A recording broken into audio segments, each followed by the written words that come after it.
এই রান্নাঘরে তোমাদের অনেক অনেক স্বাগত জানাই। আশা করি তোমরা অনেক ভালো আছো, সুস্থ আছো, আমিও ভালো আছি। তো আজকে একটা বাঁধাকপির তরকারি শেয়ার করব। ভিডিওটা শুরু থেকে শেষ অবধি দেখার অনুরোধ করছি। কড়াইটা গরম হয়ে গেছে, সর্ষের তেল দিয়ে দিচ্ছি। আলুটা ভেজে নেব।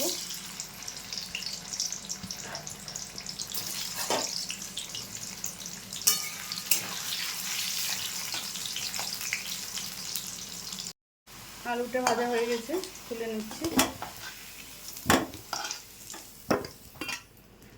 বাঁধাকপিটা একটু ভেজে নেব।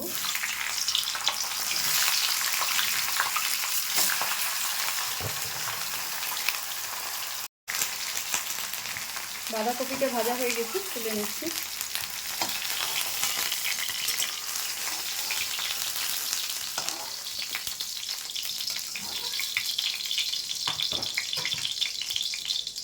একটু তেল দিয়ে দিচ্ছি।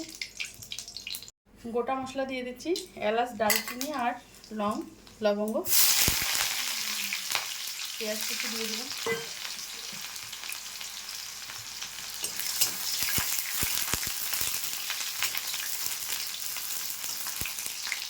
পেঁয়াজটা ভাজা হয়ে গেছে, এবার মশলাটা দিয়ে দিচ্ছি। এখানে হলুদ দিয়ে দিচ্ছি পরিমাণ মতো। মশলাটাকে একটু কষিয়ে নেব। মশলার মধ্যে এখানে আছে পেঁয়াজ, রসুন, জিরে, ধনে আর কাঁচা লঙ্কা আর হলো রেড চিলি পাউডার।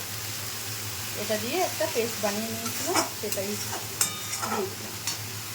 কষানো হয়ে গেছে, এবার আলু আর বাঁধাকপিটা দিয়ে দিচ্ছি।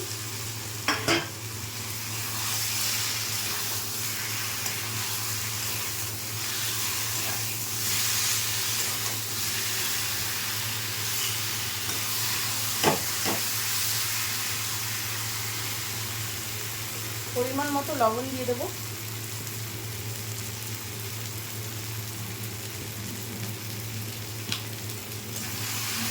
একটু জল দিয়ে দেবো।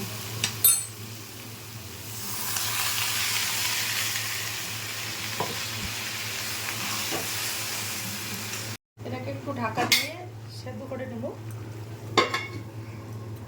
ঢাকাটা তুলে নিয়েছি, একটু গরম মশলা গুঁড়ো দিয়ে দিচ্ছি।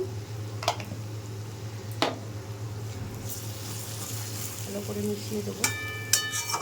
দেখুন একদম রেডি হয়ে গেছে, আপনাদের সার্ভ করে দেখাচ্ছি। বন্ধুরা, আমি বাঁধাকপির তরকারিটা নামিয়ে একটা প্লেটে সার্ভ করে দিয়েছি। তো বাঁধাকপি অনেক রকমভাবেই খেয়েছেন, এভাবে একবার করে খাবেন, আশা করি ভালো লাগবে রেসিপিটা। যদি রেসিপিগুলো ভালো লাগে বন্ধুরা, লাইক, শেয়ার, কমেন্ট এবং সাবস্ক্রাইব করবেন চ্যানেলটাকে। ফিরে আসছি নতুন কোনো রেসিপি নিয়ে, নতুন কোনো দিনে। ভালো থাকবেন, সুস্থ থাকবেন। আর ফেসবুক পেজ থেকে যারা দেখছেন, পেজটা ফলো করে দেওয়ার অনুরোধ করছি। ধন্যবাদ।